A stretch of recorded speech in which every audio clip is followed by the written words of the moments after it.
आसंता काली जो रक्षाबंधन अच्छी रक्षाबंधन भद्राकाल कि केतेक पंडित बा ज्योतिर्विद मैंने मत व्यक्त करुँच जदि शुक्ल पक्ष चतुर्थी अष्टमी एकादशी और पूर्णमी तिथि हो तेरे भद्राकाल आसब कृष्ण पक्ष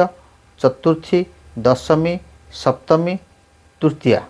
एथिरे मध्य भद्राकाल आसबार संभावना अच्छी एवं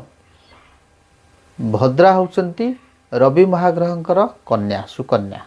छायांकर मध्य सुकन्या रवि एवं छायांक अरुषुर जन्म होइथिबारु से होउचंती शनिंकर भौणी तेणु सी तीनोटी जगार बास करती को जगार ना स्वर्ग पाताल एवं पृथ्वी जितेबाला स्वर्ग रे बास करती पाताल रे बास करती सेतेबाला कौनसी प्रकार